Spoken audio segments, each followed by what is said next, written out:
Doctor, देखिए, वैसे तो इनकी तबीयत ठीक है, पर मेंटल स्ट्रेस बहुत ज़्यादा है।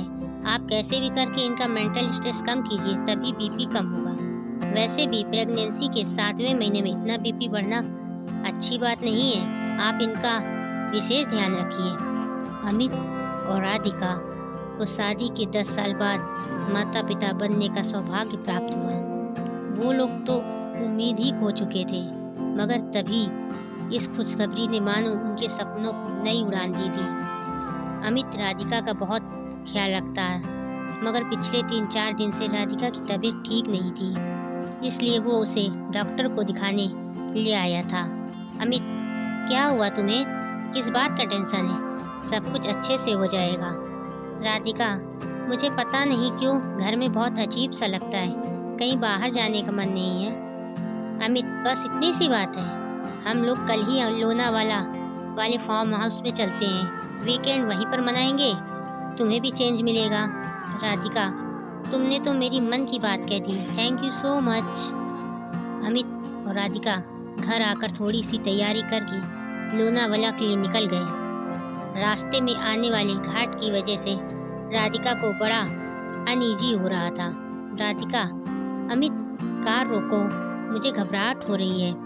राधिका के कहने पर अमित ने कार रोकी तो राधिका कार से उतरकर खुली हवा में खड़ी हो गई।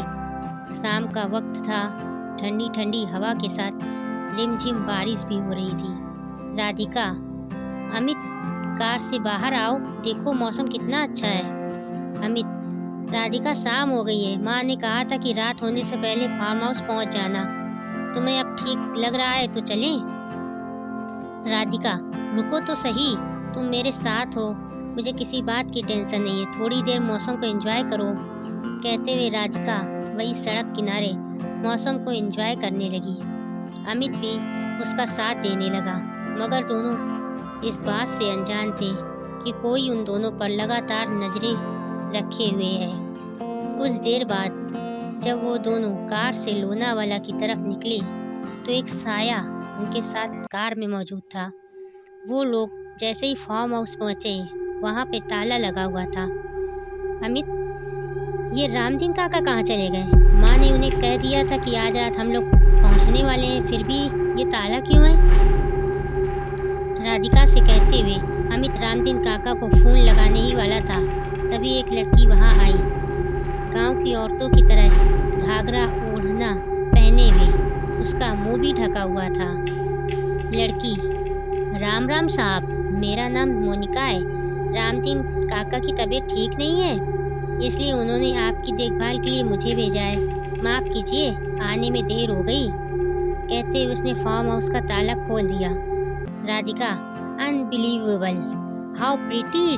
रामदीन काका इसकी बहुत अच्छी देखभाल करते हैं, सच में यहाँ बहुत सुकून है। राधिका अमित के साथ फार्म हाउस घूम ही रहे थे कि तभी मोनिका ने उन लोगों के लिए खाना लगा दिया।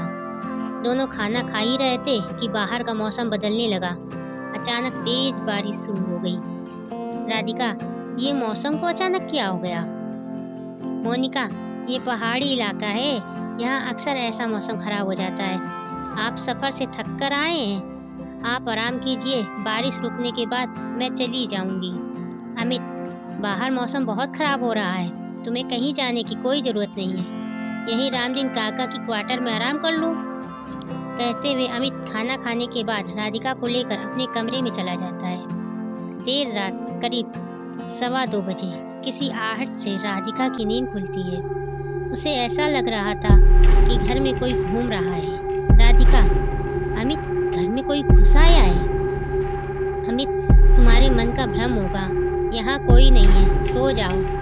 कहते हुए अमित करवट लेकर सो गया, मगर राधिका को अभी भी ऐसी आवाज़ आ रही थी कि मानो कोई सीढ़ी चढ़कर ऊपर आ रहा हो। राधिका धीरे से अपने कमरे से बाहर निकली तो कमरे के बाहर वही कार वाला साया मौजूद था। वो छत से चिपका हुआ था। वो रात में नजर नहीं आया। राधिका, कौन है यहाँ पे? मोनिका, क्या तुम हो? मोनिका। राधिका मोनिका को आवाज़ दे ही रही थी कि घर के मुख्य दरवाजे पर जोर जोर से दस्तक होने लगी। राधिका, इतनी रात को कौन होगा? वो दरवाजे की ओर कोई है। कब से दरवाज़ा बज रहा है। अमित, कोई नहीं है, मैंने तो कोई आवाज़ नहीं सुनी। तुम्हारे मन का भ्रम होगा, चल कर सो जाओ। राधिका, मैं सच कह रही हूँ। मगर अमित ने उसकी एक बात नहीं सुनी और उसे कमरे में ले गया।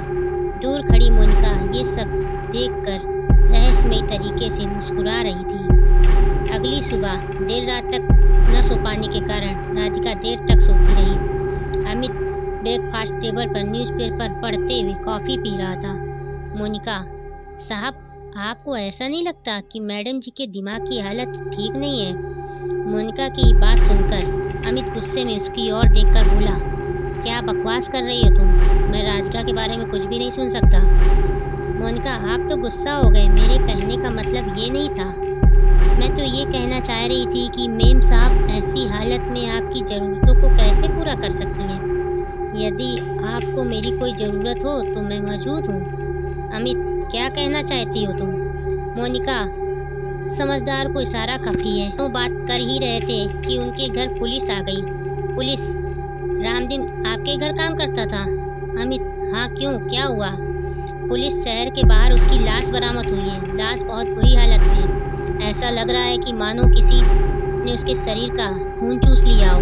अमित, ऐसे कैसे हो सकता है? उनकी तबीयत ही नहीं ठीक थी, इसलिए वो 2 दिन की छुट्टी पर थे।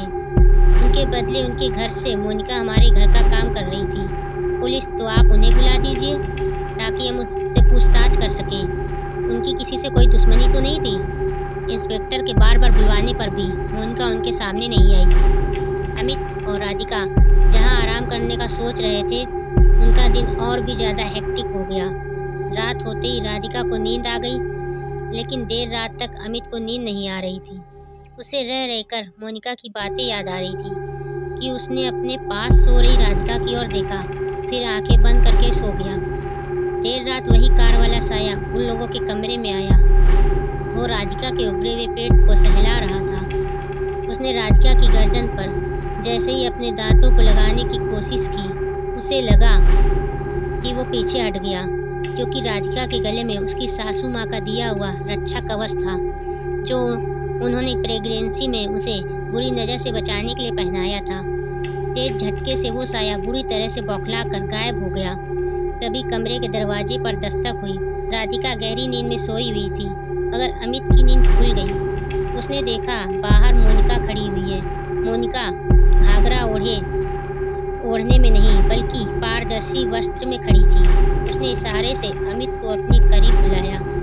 अमित सम्मोहित होकर उसके पीछे पीछे चलने लगा। दोनों सर्वेंट क्वार्टर में आ चुके थे।